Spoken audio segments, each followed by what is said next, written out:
Welcome back, ladies and gentlemen, to Bell to Bell with Bobby Blaze. I am your host, Professor Jeremy Vilmur. Joining me now, Arn Anderson's favorite enhancement talent, Double B, Bobby Blaze.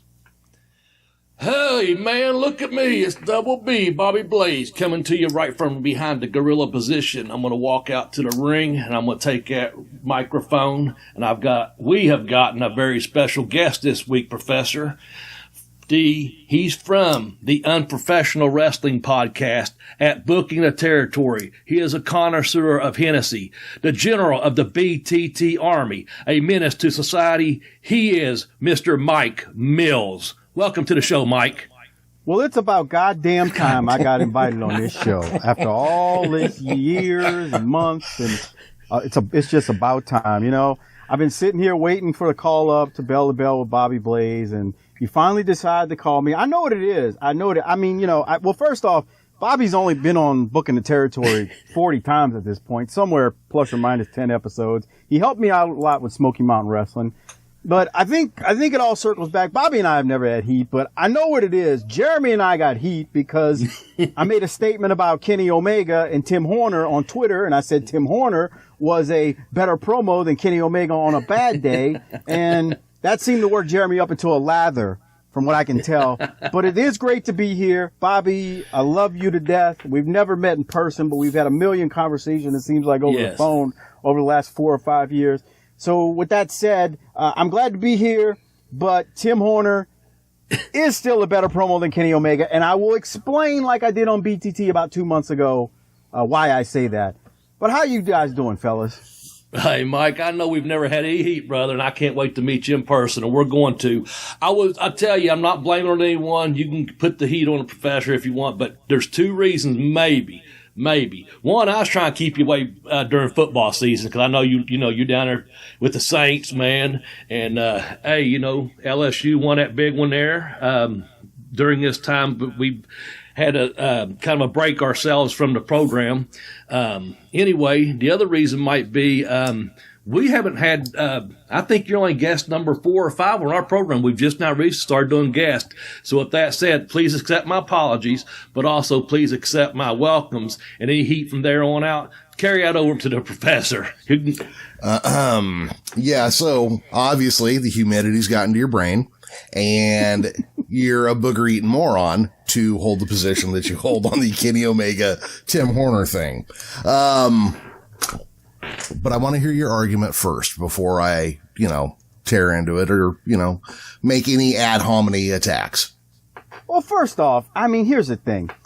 Social media, everyone is on edge, and people are just ready to work themselves into a shoot. Am I wrong, Bobby?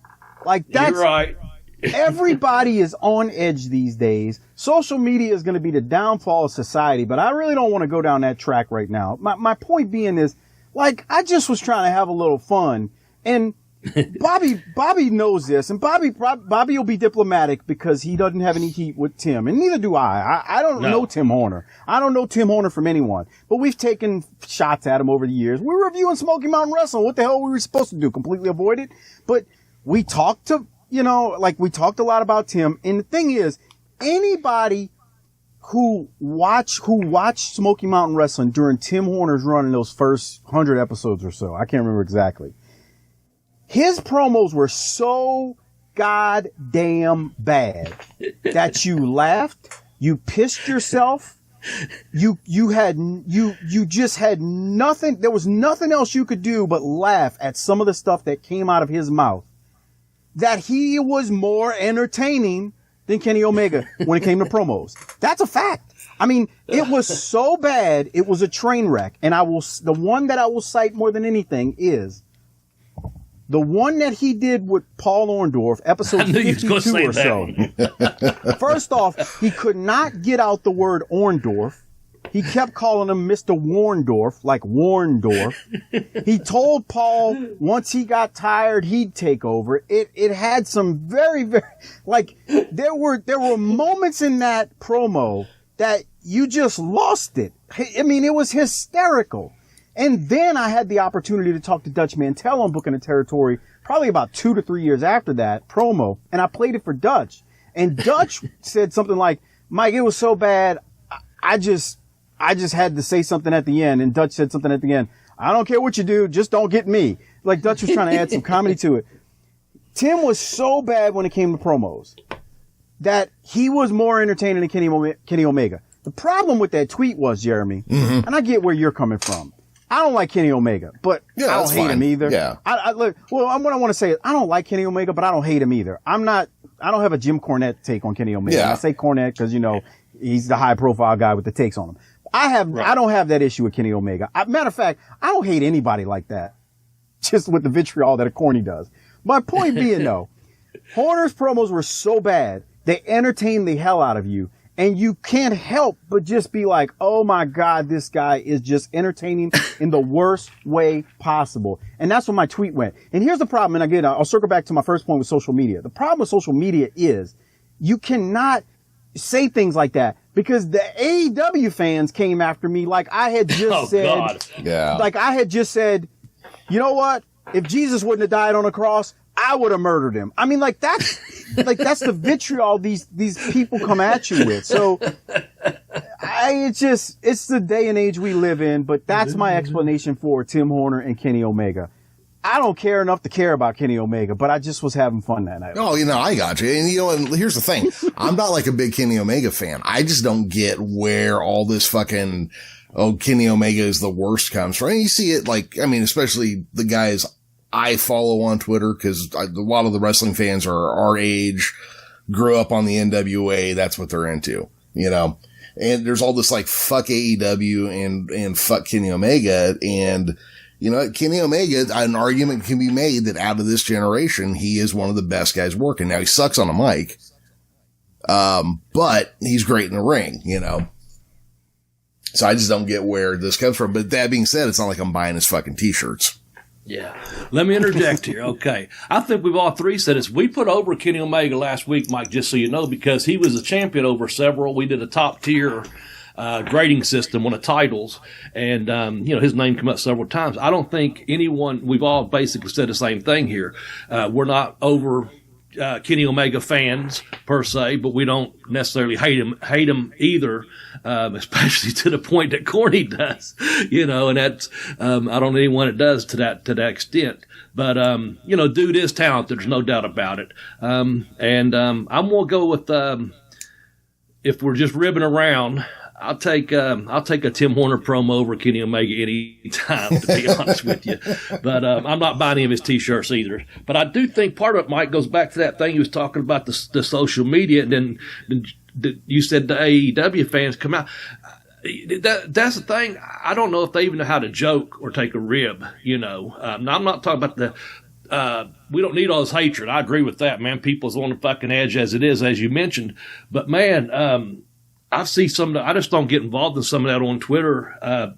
When I see all these AEW fans just jumping in on the slightest thing, like they've been disrespecting, like, not really, the whole thing with, I guess with Jim Ross saying he's one of the better workers in the world, and they all took it like he got shit on by Jim Ross or something. He was giving him a compliment, I think he compared him to maybe you mentioned Randy Orton or something. Like, what the fuck? Take a compliment when you got one coming, man. Even their fans, though, they just, I don't know, man. Let's end all this fucking hatred, man. Let's enjoy some professional wrestling. I agree, Bobby. The level of hate on social media these days is through the roof, and I don't want to focus on it, but it's just one of those things. Right. Like I try my best, and I really try to make a conscious effort to, whenever it comes to either the BTT Twitter feed or my personal one, I really try hard not to get caught up in hateful tweets. I rarely respond to anything hateful. Are there times where I have? Sure. I mean, we're human. Yeah. But I just refuse to engage in it for that reason. I'm with you and Jeremy. Look, when I get on there and I talk some old school wrestling, it's mostly fun. A lot of times people have differences of opinion than mine with it, but that's great. You're good. You have your opinion, and it doesn't mean I need to agree with it. And a lot of times, if I disagree with someone's opinion on it, I just don't respond. I hit like and keep moving. Yeah. You know what? I wanted to bring up something that came up on my social media feed the other day. Jock Sampson's got a match against Danhausen coming up. And Bobby, out of everything that's ever happened in history, this is the only thing that's ever put me on Jock Sampson's side. I'm hoping he kicks the shit out of that painted-faced little scrawny ass. Yeah, I think that's, let's see, is that taking place next week? It might not be too far from, I think it's in Charleston, West Virginia, if I'm not mistaken. Let me see here. I heard that was going to take place. Pro Wrestling Conquest, if I'm not mistaken. Yeah, I've got the poster saved somewhere. All right. Well, okay. Well, anyway, yeah, Jock. But speaking of which, I was going to tell you, as far as I know, in July, coming to Charleston also, Tim Horner is going to be there, as is Dirty White Boy making an appearance for All-Star Wrestling over in the Charleston, West Virginia area. Let me jump back real quick. Mike, I wanted to say thank you very much for having me on the Booking the Territory podcast. And whether I was on that program or not, as a guest, and also I got the honor of co-hosting it along with you and Doc when Harper was out there for a little bit. And we'll bring those guys back into it in just a second. Even if I hadn't, been a guest or got called to host, the way you did the Smoky Mountain, man, I just cannot thank you enough. It brought back so many memories, and I just enjoyed those podcasts, just you guys interacting, some of the guests you've had on your regular podcast as well. But, man, when I say that, meaning the Saturday night and the clips you put up on the YouTube on that, but on the Smoky Mountain ones, man, thank you so much for revisiting something that took place, 25 years ago, and the interest and the reactions we got from that. Just, I really appreciate you very much for taking the time to do that. You want to tell us anything about your program? I know you're located at Booking the Territory on Twitter, and I know you have a personal feed, and you can plug anything you want. But I just want to get that Smoky Mountain one out there to make sure you understood how much I do appreciate maybe the 40 appearances I had or what have you. Yeah, I was trying to actually remember, Bobby, how many times. The thing was, so with Smoky Mountain, you came, I think the first time we had you on as a guest, yes, may have been right at the beginning when we first started it, and you and I did like probably 2.5 hours of audio that anyone can listen to. You just got to go to tinyurl.com/bttpod or mikemills.podbean.com, or you just search Booking the Territory wherever you get your podcast from. I actually think you got to go to mikemills.podbean.com now that I think about it, because the episodes are so old from so long ago, you can access them there. But, the week-by-week look at Smoky Mountain Wrestling, Doc, I got to give him credit. It was his idea, but it was a lot of fun. Another quick thing about Tim Horner. Tim Horner is a really good pro wrestler. When I say we make fun of his promos, it's his promos. In the ring, yeah, Tim Horner is exceptional. I've said that about him for many, many years. When you watch him technically, and Bobby, I'm sure, I don't know if you ever worked with him, Bobby, or maybe just tagged with him, but I was just telling a guy from the Art of Grappling school I help with sometimes, Mike, a guy maybe he's had 4 or 5 matches under his belt, and he had to do a babyface match a couple of weeks back and was complaining about babyface. I said, look, my brother sent, I don't have Facebook, but he sends me these, where he's in a Smoky Mountain group or something. They was talking about, I did a week-long babyface one-on-one with Tim Horner opening match every night for like 5 nights when some of the boys weren't on another tour. And, man, it was easy. It was great. It really was. Just put him over with the O'Connor roll-up in the first match. I don't think I had been on TV yet, to be honest with you. But, I learned something, each night doing that. And, it was really cool, man. I never had a problem with, I even saw one night on the old WWF, like maybe on a USA network. So I saw Tim Horner and Barry Horowitz, have a killer match one night. They just got to go for like 15 minutes. And it was like, I knew they could wrestle, that wasn't the issue. And I know what you're meaning when you talk about Tim. I wish I had the date in front of me, and who I was going to be there, but I know the other day one of my friends told me, that Tim Horner and Dirty White Boy both were going to be at, ASW up in Charleston, West Virginia in July. So, and I knew Dan Housen was coming with Jock. That's a completely another promotion. Also, August the 7th, I'll be in Beckley, West Virginia for ASW, and I'm going to be in my main man Shane Storm's corner as he battles Jerry the King Lawler. And from my understanding, Lawler has brought in Dennis Condrey as an enforcer. So that should be a good show over at the Beckley. It's at the National Guard Armory or whatever they call it nowadays. But it's one of the best buildings I worked in Smoky Mountain. It's a hell of a building for wrestling, and I'm looking forward to going over there and hopefully bring out a win for my man Shane Storm on that night. So kind of got them plugs there, Mike. Go ahead. Oh, no. I just, you had basically confirmed it. I mean, the thing was, Horner he's really good in the ring. I mean, he was so exceptional, technically sound.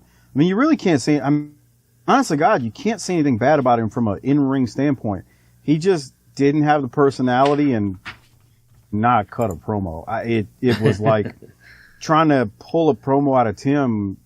You just couldn't do it. And, we made a lot of fun of him with those promos, and I hope if he heard any of it. I asked Tommy Noe about it at one point. He said Horner knew about the show, but that was it. And he left it at that. So, again, it's not, I say this all the time whenever we review these old wrestling episodes. You're just reviewing an episode. It's not really personal. You're just reviewing things, and when you see something good, you tout it as something good. When you see something bad, you go, oh man, that was bad. And unfortunately for Tim Horner, his Smoky Mountain run is for me known. This is beyond Jim Cornette. I don't want to reference this a lot, but Jim Cornette has said a lot of stuff about Horner from a business standpoint. I'm talking about just strictly what we saw on television with those promos. Hilarious stuff. And we had a lot of fun talking about it. So, but like I said, go back to it. Very, very, very, very, very, very good pro wrestler. Yeah. Well, let me ask you this. How about the heat with Tommy Rich?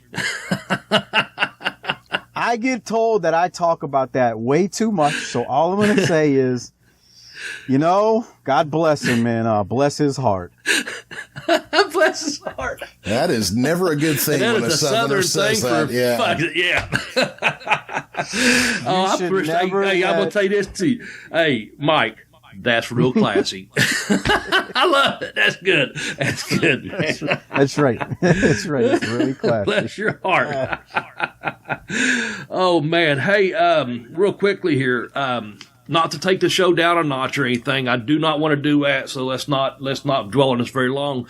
I miss this person more and more every day, and that's Tracy Smothers. And I just wanted to bring this up. On your book in the territory, you had Tracy and myself on there, and that was really cool. And he also talked about a couple New Jack stories that I know you put up on your YouTube if you wanted to promote that. Sadly, we've lost both of them. Again, I don't want to dwell on that too much, but that was really cool that you got Tracy on there and got some New Jack stories out of him about working at Smoky Mountain. So I'm glad that took place before either one of them were deceased now. Sorry. So thank you for getting Tracy on there when we did. Yeah, go, and anybody listen to this, please go check out our YouTube channel, Book in the Territory. Just search Book in the Territory. Maybe you can put in there, Book in the Territory, R.I.P. Tracy Smothers. We did a short, like 20 minutes on Tracy. I say short, but we did an R.I.P. segment on Tracy. And then, I had you and Tracy on. The first time I had Tracy on was with you. The second time I had him on a couple years later. But Tracy was so good. Like, he just was a really nice guy. I don't know how, they say that about a lot of people after they pass, but no, this is a fact. Like, I remember having Tracy on with you, and we did the episode. About a year or two later, I actually got to meet Tracy in person for the first time, and at Wildcat X-Rated. Wildcat X-Rated basically is an adult, show that a pro wrestling show. Wildcat Entertainment, Sports and Entertainment in New Orleans is a wrestling federation. And Tracy would do their X-rated show every year, which is an adult-only show where they curse and stuff. I mean, it's not like X-rated, but I got to meet Tracy there. And the reason I point out that when I got to meet him there for the first time in person, I've met him over the phone a bunch of times, but just talking to him and he just was just a regular guy. Like, we oftentimes look up to pro wrestlers and we see them as these larger-than-life personalities. And Tracy Smothers was just a nice human being, really nice guy.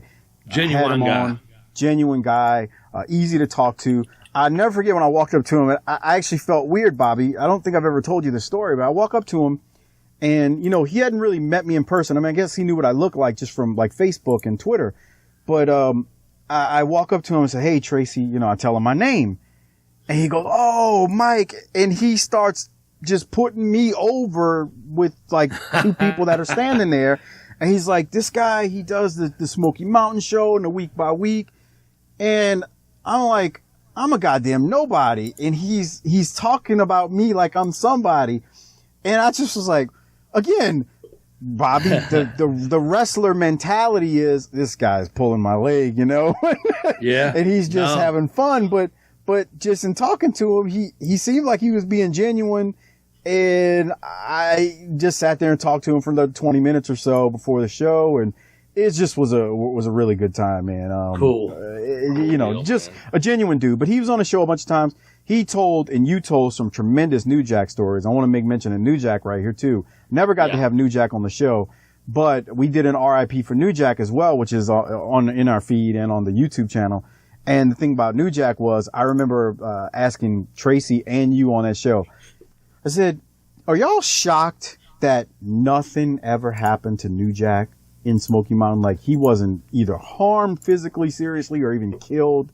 And both of y'all were like, "Yeah, we're shocked," because of the heat that they were getting, which has been talked about ad nauseum on many podcasts. But it was some real heat that New Jack and Mustafa were getting as the gangsters rolling through Hickville in the Smoky Mountains. Nothing against the people in the Smoky Mountains. You know, I love y'all. But they got some major heat, man.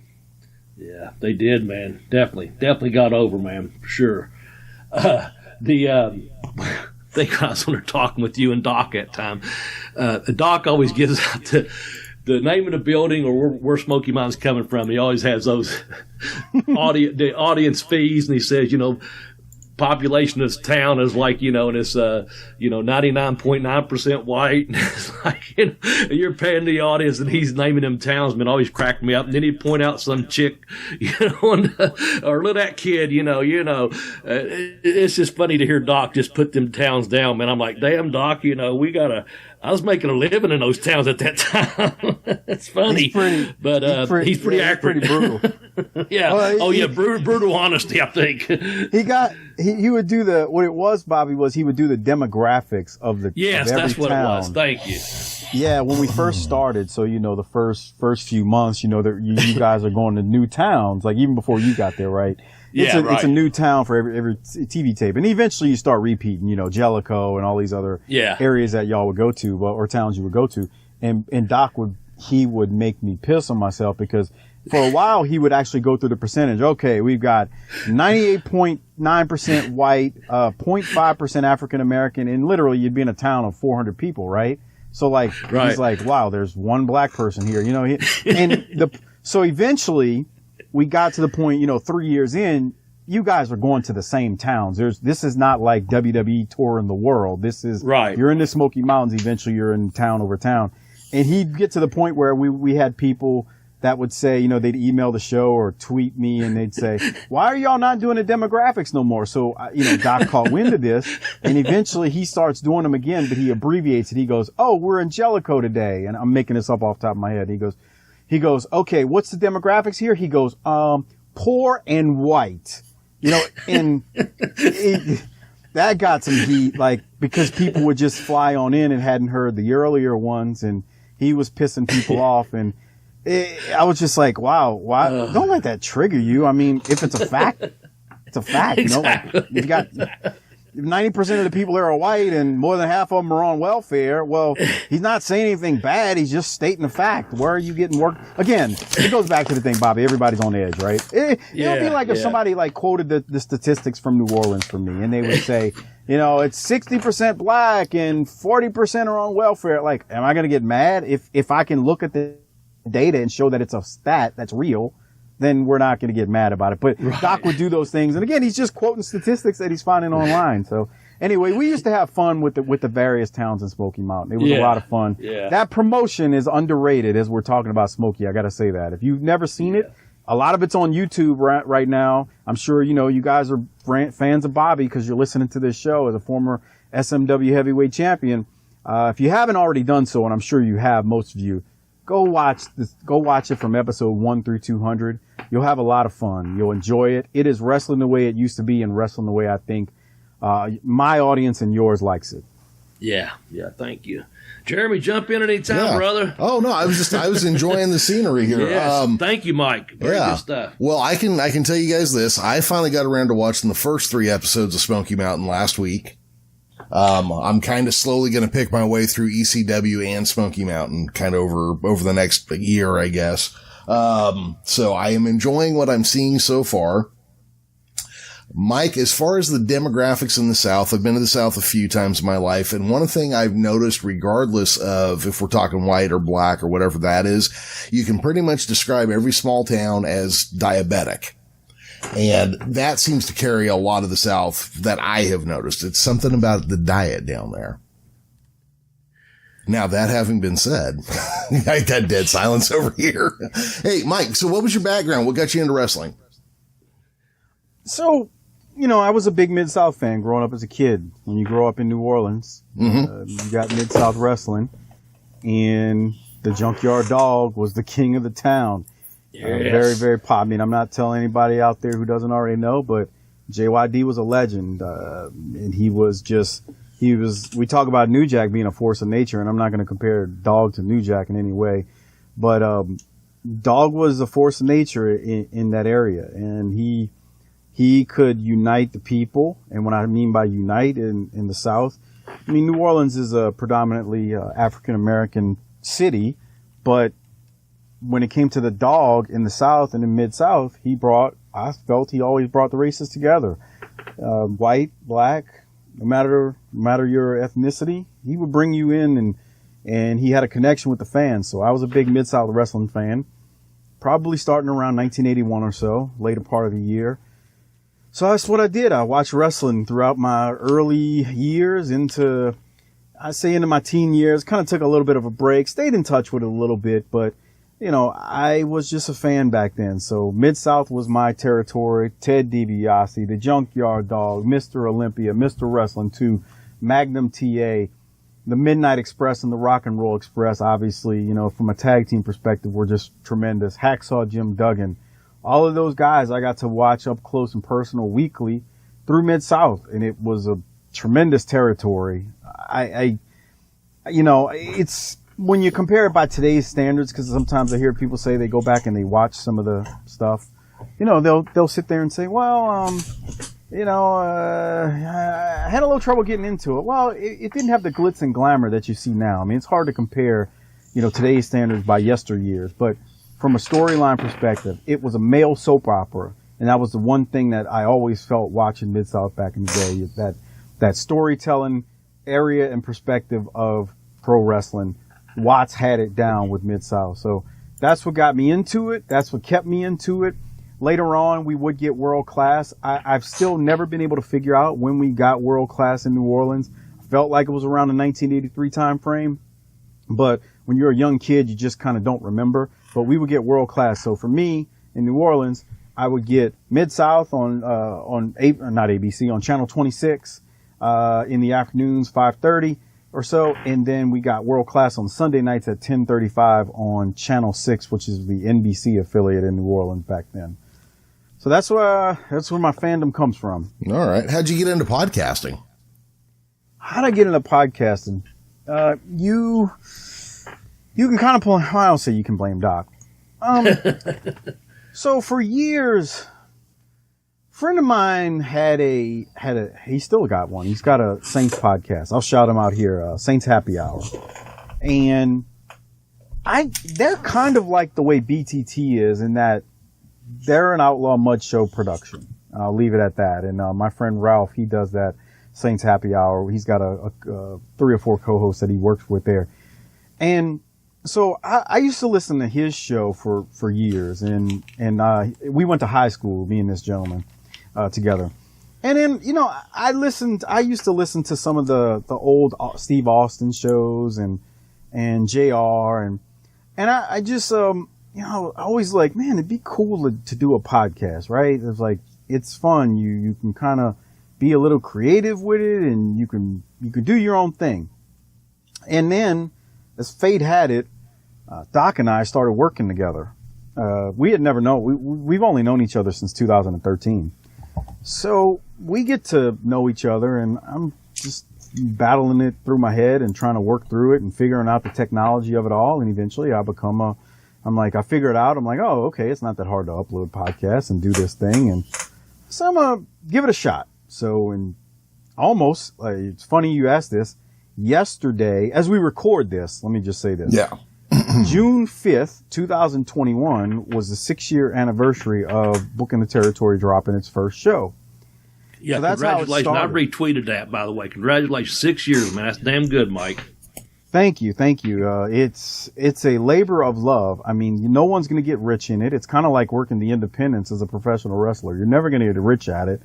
You're just hoping to get enough of an audience to maybe go into the big time one day, I guess. But no, it's a labor of love. 6 years we started it.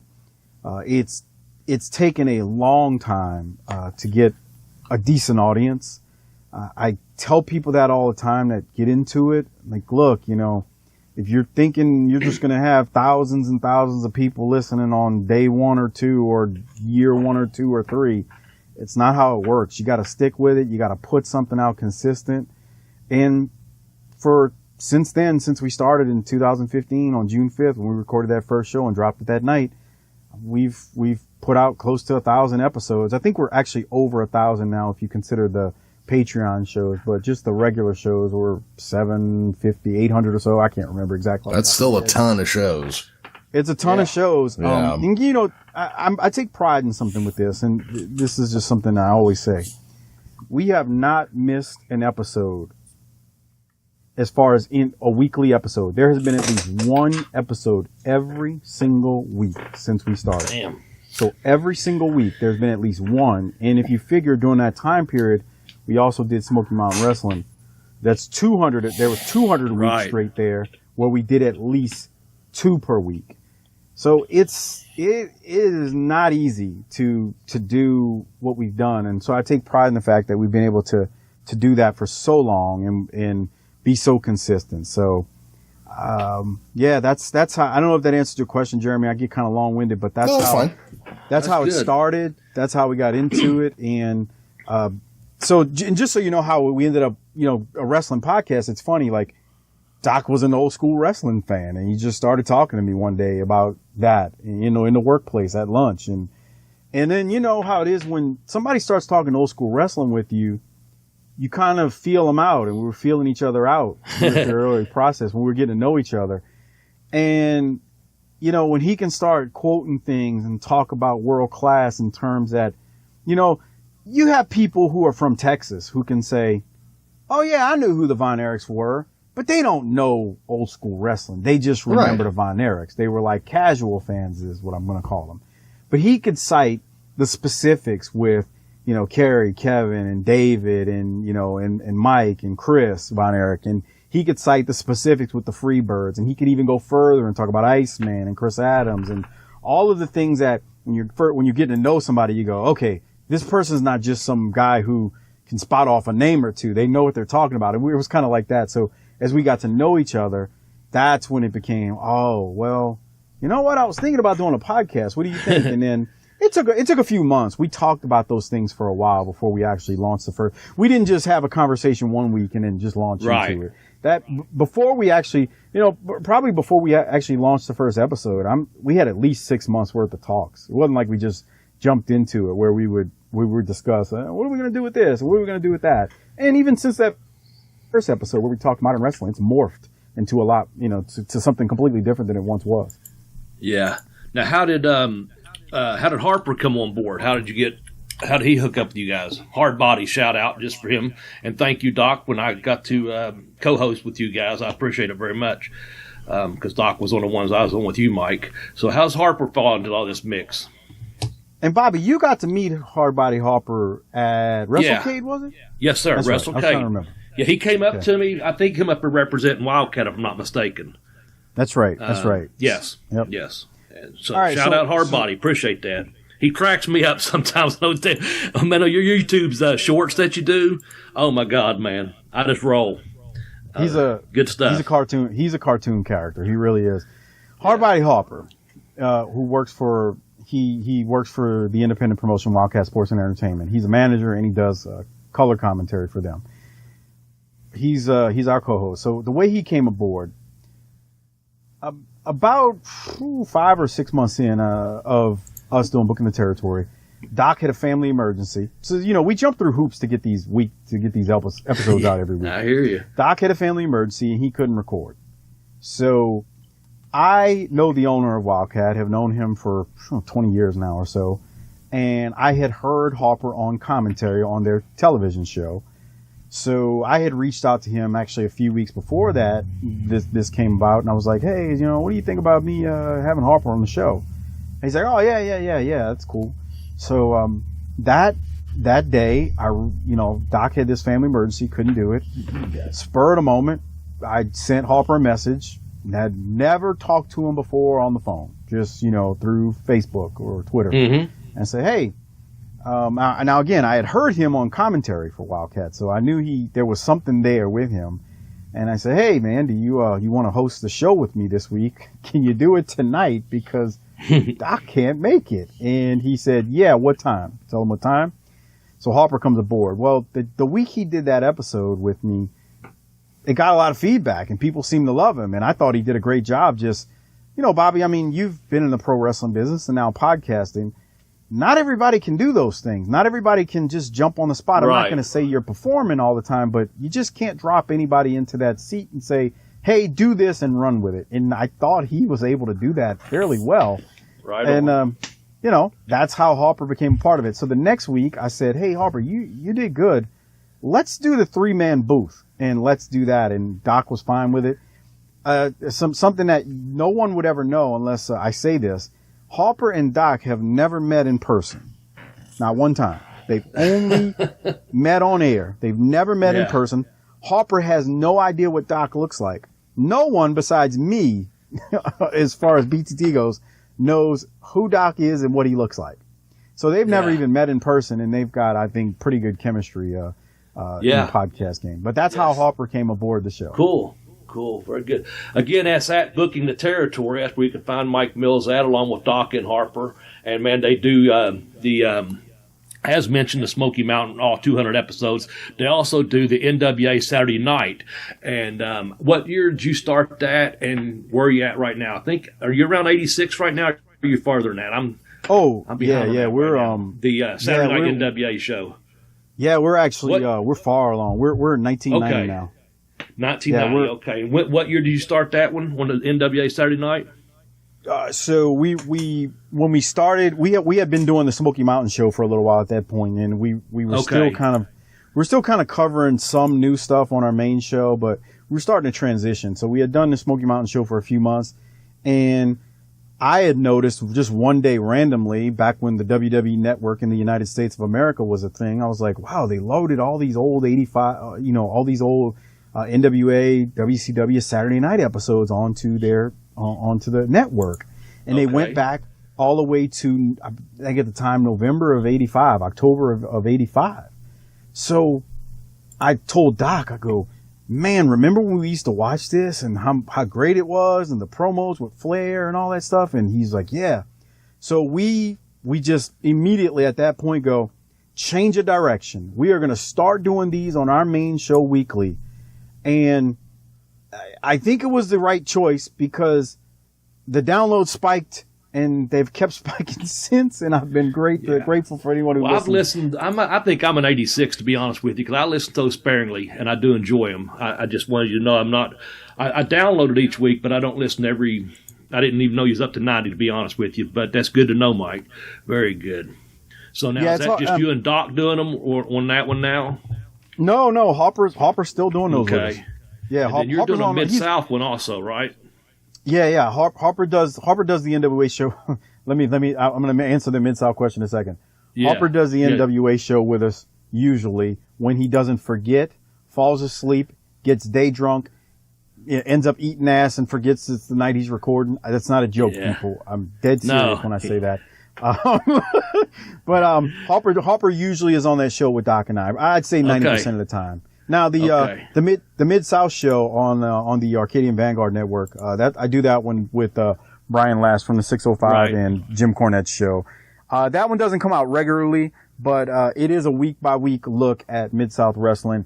We're up to where the hell are we at right now? October of 82. 83 at this point. I think we're in October of 83 with that. But it's just like Smoky Mountain Wrestling.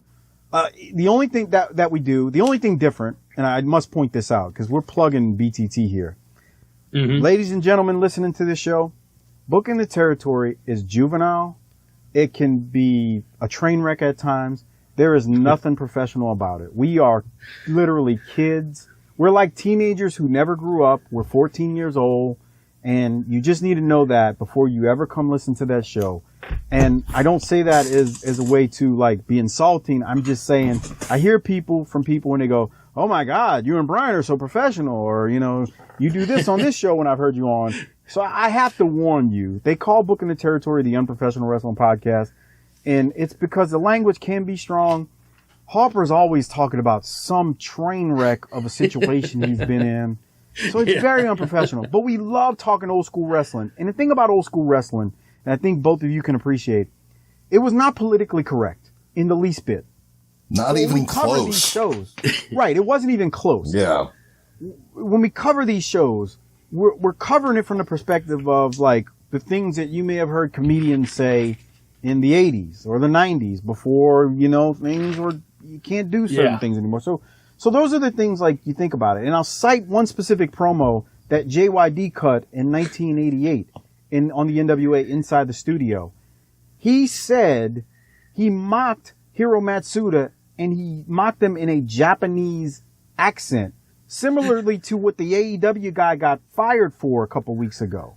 So I point that out that it's not like old school wrestling was never politically correct. And we play those promos and talk about them. So we kind of get into that mantra of the way it was back then. Now, we're not out there using vulgar terms and to describe, you know, groups of people, but we review things where maybe some of those things came up. I mean, New Jack used the N-word in Smoky Mountain Wrestling on TV one time. So we discussed, like, New Jack doing that when he brought it up. We didn't repeat the word, but he said that. So those are the types of things that you're getting into when you listen to Booking the Territory and how ridiculous, I'm going to use the term ridiculous, old school wrestling could be. Jeremy, I heard you say it, you know, you were agreeing. It wasn't politically correct at all, correct? Oh, absolutely. You know, I gotta share a story real quick with you guys. A handful of years back, my ex-wife and I went on vacation with a couple who were friends of ours, but they were somewhere on the queer spectrum, right? A Jew and a black person who were both somewhere on the queer spectrum. I don't try to sort it out because there's too many varieties now, you know? And we were watching old school Memphis wrestling. And Tony Anthony was getting somebody, I don't even remember who it was getting a promo cut on him. And the guy talked about, I'm going to strip you naked and kick your ass and beat you like your daddy should have before you became a F word. And I was just like, oh, fuck no. Oh, good God. And they both looked at me like I had said it. And I'm just like, God damn it. No. Oh, I don't watch old wrestling with anybody but my kid now. Just because I'm like, I don't know what's coming. I don't know what's coming up here. I can tell you what promo that was, Jeremy. Which one was it, actually? Tracy Smothers called Boy Tony the F word. That was, okay, it was him. Okay. I wasn't sure. Yep. Yeah. Yep. It was Tracy Smothers called Boy Tony the F word. And if you want to hear us talk about that on Booking the Territory, there is the title of the video is Tracy Smothers calls Boy Tony a what? That's just an example of, I know exactly the promo you're talking about, and Tracy just let it fly like it was nothing. And, you know, to Tracy's, this is not anything against Tracy. He was just doing his job as a professional wrestler at the time. Okay, so go watch any match from the 80s that has a manager out at ringside. They were always bleach-haired or effeminate in some way, ambiguously gay, and the entire audience chants the F word at them continuously everywhere in the South. Probably in the North too, but that I've never seen enough of that to know for sure. But Percy Pringle used to get it. I mean, just all those guys used to get it, and nobody flinched over that word. And now, looking back at it, I'm like, how did we ever think this was okay? You know, just like, how are we okay that we ever did this? You know, because I did it too, you know. Here's what I always tell people, like, when we review these shows. I don't say this on the show weekly, but like our listeners understand this. when you review material like that and you discuss the angles with things like that, like the example you give, Lance Peterson and I do the World Class show on our Patreon feed, and we're in the middle of it right now where Percy Pringle in 1986, the Sportatorium crowd is chanting repeatedly, very loudly, that word, the F word to Percy. They are loud, and Percy's soaking it up. He's so good. Yeah. But, here's what I always say about those things. They happened. We can't get rid of it. Happen. Yeah. Well, I think the worst thing they can do is if they took any of that video down or we don't continue. That's why I think on our podcast, we do these, top tens on, certain wrestlers. JYD was one of the very first one we done, man. Reason we really love this person. But I think it's important that we keep, Percy's another one. We're talking about this, now deceased, but here we are talking about something that took place, like you said, 86 or something at Sportatorium.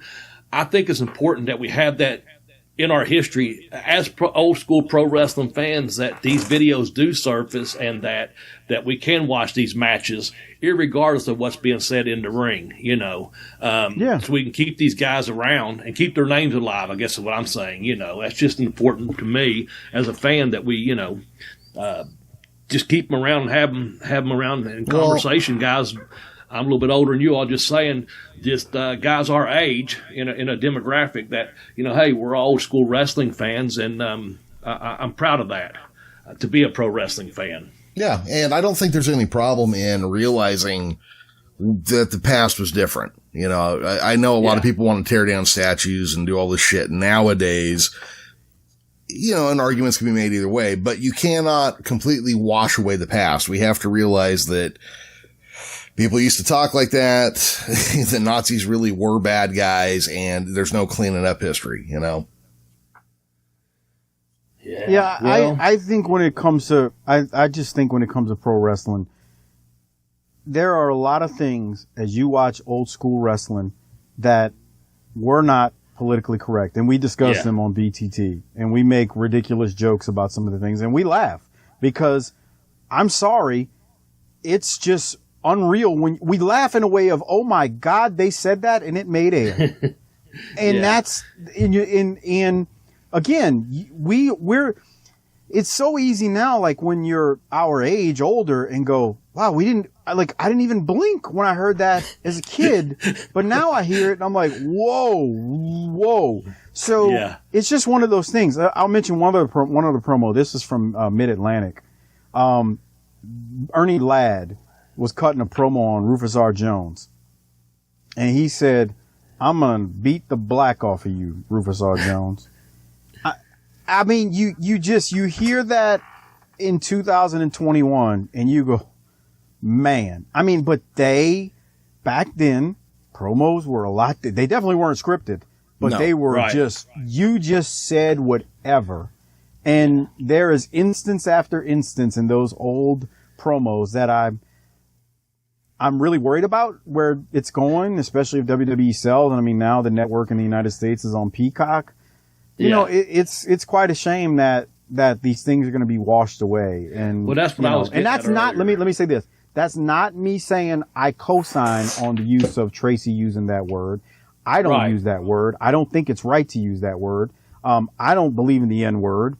That's not. So when I say leave those things in those promos, I need to make a distinction. That's not me saying they're good things to say. It's me saying history. That's all. That's the point I make, especially when it comes to old school wrestling. Yeah, I agree with you. And I just, there's a difference also of making a mistake when I put hashtag, when you all do your booking the territory army, hashtag BTT Army. I sent out about 3 days in a row the BBT Army, and you shot back at me to smart me up. That was pretty funny, man. You can figure out what the BBT stands for, people, if you want to, or ask Mike or myself in private through a DM. But I was pushing the BBT Army there for a couple of days, not realizing I was hashtagging several different things. But I certainly wasn't. Just saying, just putting that out there. We had a little fun with it, so. I can only imagine some of the responses you must have got. I don't even recall him. I just know Mike caught it after a couple of times. Like, damn, did I do? Oh, man. But anyway, he knew what I meant, and it wasn't anything because Mike and I are a good deal together. So, Mike, on our two things, and I know we got to start winding things down, and please feel free to get anything in where we can find you out and follow you at. Again, we'll go over all that. So, I want to know two things. Connoisseur of Hennessy, did I get that right? Yes, specifically Hennessy VSOP. The cheap version of VS is not that good. People make fun of me for the Hennessy, but yes, I love a nice glass of Hennessy. Okay, cool deal. And Menace to Society. Oh boy. Okay, so Mike and I were talking, Jeremy. Mm-hmm. I'm not sure if we bring this up on the show or not, Mike, or if we talked off the air, and I think we briefed over it. Many years ago, I was running some Smoky Mountain towns when they shut down, and so this is just kind of crazy thing that happened. So I was talking to Robert Gibson, who was running the school, and Mike can fill you in on that was where it was at. I think it was over in Alabama, if I'm not mistaken, Mike. But anyway, Robert was going to come up and work some shows with me. And he said he could bring some talent with me. And one of the talents, he said he had this young guy named Menace to Society. And it ended up being Mike Mills, as I found out later on through Mike and I talking. Is that pretty much sum that up, Mike? Tell us about the little – because I know you also, for Jeremy's sake, I'm going to say this. The young bucks out there, Jeremy, that do the super kick party that you love so much. Oh, yeah. Mike Mills took one super kick from, tell him, Mike. Oh, Chris Adams. Oh, there you go. Yes. And it only took one, that gets you over right there, man.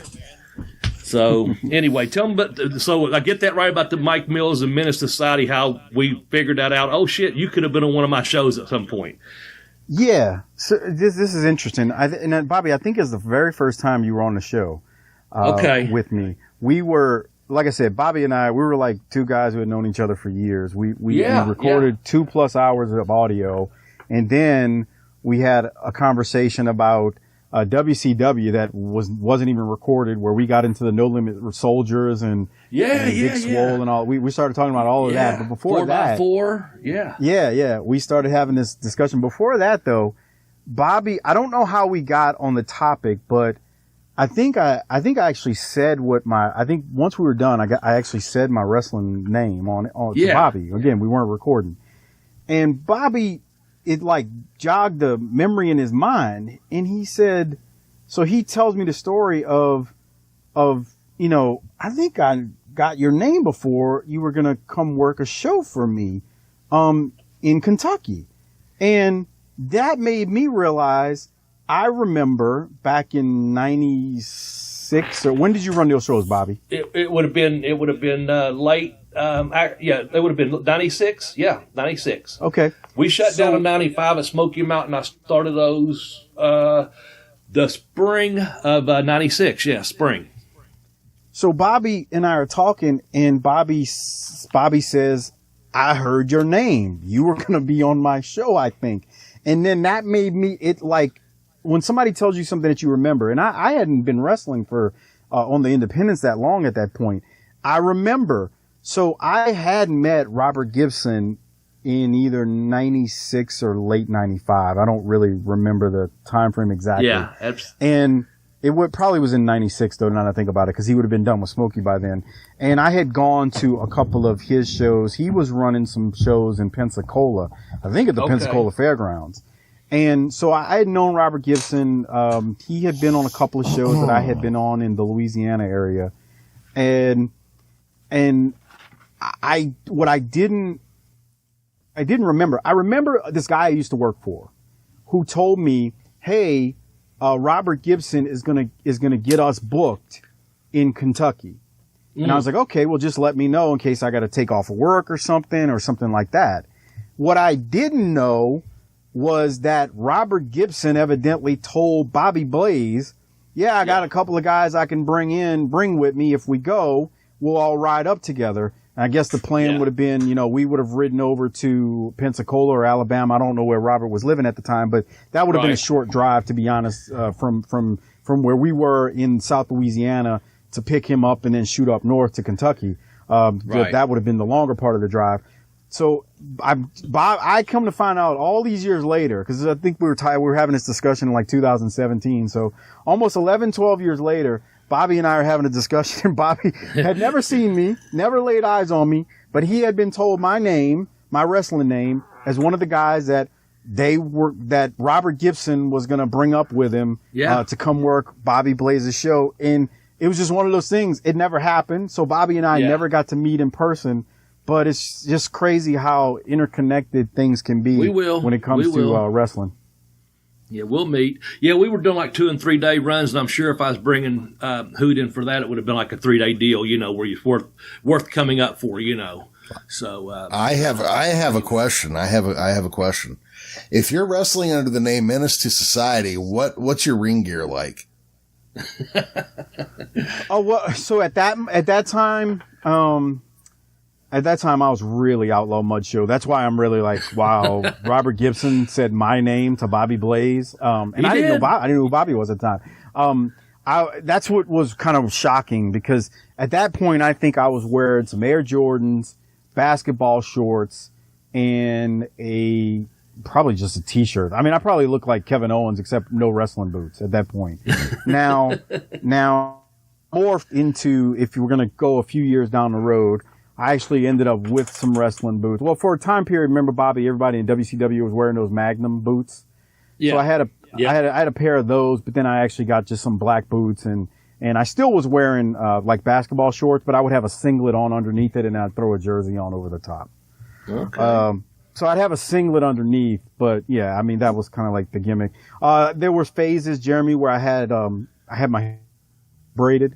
Mm-hmm. So you may have caught me with some hair braids and, a do-rag on my head or something like that. But yeah, that was, there's pictures floating out there. If you just search Menace to Society Mike Mills, you'll see some unscrupulous photos of me. That's pretty awesome. That's very of its time, isn't it?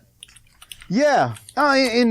So I was a big fan of the movie Menace to Society. I liked the movie. I mean, that movie came out, I think, I was actually out of high school at that point when I think that movie came out. But, so I was young. I was like probably 18, 19 years old at that time when it came out.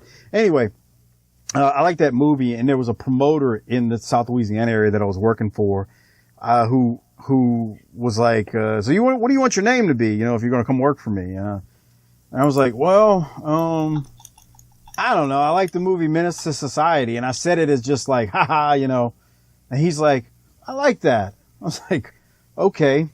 So that's how the name came to be. Like, I thought about for a while just using my actual name, like, my first and last name, Mike, Menace to Society Mills, but it ended up being just Menace to Society, or like a lot of times I would also have them announced to me as M2S, which you would have had to know what that's what it stands for. But, that was the independent wrestling during that time frame was a different world compared to what it was pre-pandemic. Like, I mean, it was a different world. I mean, nobody had TV. I don't say nobody. Hardly anyone had TV. There's no social media. Right. I mean, but to go back to your original question, Jeremy, I look like Robert Gibson told Bobby Blaze my name, and I could not have looking less like a pro wrestler. And I took a super kick from Chris Adams in that gear, which is even more absurd when you think about it, which there's no video of, unfortunately. Oh, that's a bummer. See, I kind of have an opinion about people who wrestle in street clothes. Now, keep in mind, this is coming from a guy who's not worked in wrestling. I'm a total outsider. My opinion's worth exactly less than a cup of coffee.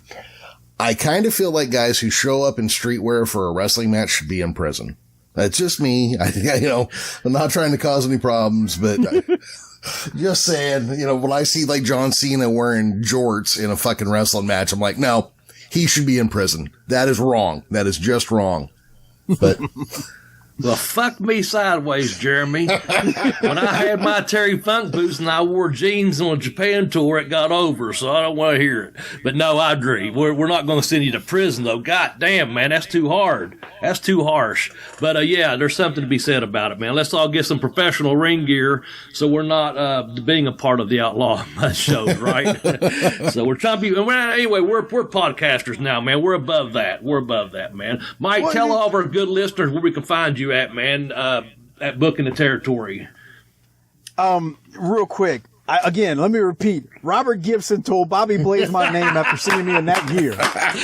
Robert Gibson. That's over just like I'm Double B. I'm Arn Anderson's favorite in Townshampton. As Jeremy says, until we get a letter or someone says, hey, man, don't say it anymore, we're going to ride that pony all the way to the bank. And it's a long ride to the bank, as you mentioned in podcasting. So, yes, you mentioned to people that Robert Gibson was going to book you on a Bobby Blaze show for CPW, which was Championship Professional Wrestling, and also you took just one super kick from Chris Adams. You're over, baby. That's all it took. That's all it took from Chris Adams for sure. But as far as plugs go, well, you can find me on Twitter at Mike504Saints. You can find Book in the Territory on Twitter at BTT_podcast. Book in the Territory has an official Facebook page, so please come like it. And follow along there. It's facebook.com/bookintheterritory. So very simple to remember. And again, the Twitter is at BTT_podcast. But, those are the places on social media. You can listen to Book in the Territory, tinyurl.com/BTTpod, or just search Booking the Territory wherever you get your podcast from. I always mention the tinyurl.com/BTTpod because that will route you to Podbean, where Podbean is where you can get every single episode. I think on Apple and some of the other platforms, it only goes back so far. They age out after time, yeah. Yeah. They edit them out after time. But, at the tinyurl.com/BTTpod, you can get everything there. We do have a Patreon. No need to join that. Just come listen to the free stuff right now. There's, like I said, literally close to 1,000 episodes out there right now of that. And you can enjoy our free stuff. Again, I warn you, it's myself, Hardbody Harper, Doc Turner. The show they call it the Unprofessional Podcast. The language is strong. The jokes are just very, very bad, terrible. Bobby's told some bad ones on there, so he's been a part of the party as well that we've had fun with. But I've never been on there to talk about busting some bitch's guts out. This ain't Buddy Landell. This ain't Buddy Landell you're talking to. Right. So, well, I think we have a fellowship with fellow, old school wrestling fans. And that's the best part about it. And again, we were joking. Bobby did about 10, 15 or 20 shows with us at the end of Smoky Mountain Wrestling, but it was really good. And the reason I point that out is Bobby was did some of the shows with us where he got to work with Terry Gordy, and Bobby did our show where he talks about when he won the title from Jerry Lawler. Bobby, I still got to get you back on because there was some, I don't want to be controversial here, but there was a little bit of drama from what I remember, related to you winning the belt somewhat. I don't want to say it wasn't anything bad, but there were some things we were going to talk about after that we got to get into. Yeah.